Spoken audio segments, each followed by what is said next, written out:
British साम्राज्य के दौरान भारत में विभाजन और शासन नीति का प्रयोग कई तरीकों से किया गया था। यहाँ कुछ उदाहरण हैं। 1.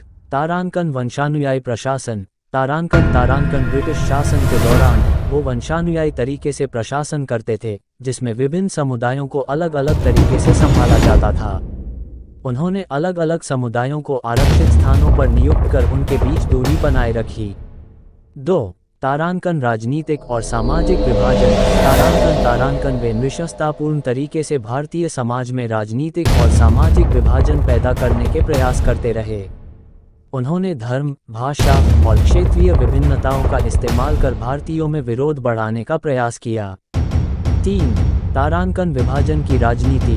तारांकन ब्रिटिश शासन ने विभाजन की राजनीति को बढ़ावा दिया, जैसे कि पार्टीशन ऑफ बंगाल 1905 और पार्टीशन ऑफ इंडिया 1947, जो समुदायों के बीच विभाजन को बढ़ाने का प्रयास था। ये उदाहरण ब्रिटिश शासन के कुछ तरीकों को दिखाते हैं, जिनका उपयोग विभाजन और शासन नीति को भारत में लागू करने के लिए किया गया था। ब्रिटिश साम्राज्य के दौरान कई नीतियां और घटनाएं हुई जो हिंदू और मुस्लिमों के बीच तनाव बढ़ाने में सहायक रहीं। इनमें से एक महत्वपूर्ण घटना थी 1905 में ब्रिटिश सरकार द्वारा बंगाल का विभाजन।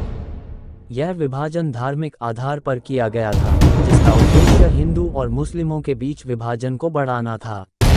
इस कदम से दोनों समुदायों में विरोध और तनाव बढ़ा। इसके अलावा विभाजन और शासन नीति में ब्रिटिश सरकार का धार्मिक आधार पर अन्यायपूर्ण व्यवहार भी था। इस असमान व्यवहार ने हिंदू और मुस्लिम समुदायों के बीच अनिश्चितता और प्रतिस्पर्धा को बढ़ावा दिया, जिससे सांप्रदायिक तनाव बढ़ा।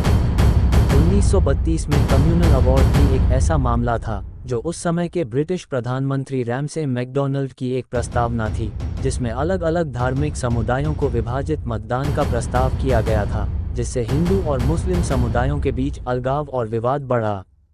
ये ब्रिटिश प्रशासन के कई कदम थे जो सीधे या परोक्ष रूप से हिंदू और मुस्लिम समुदायों के बीच द्वेष और विवादों को बढ़ाने में मदद करते थे।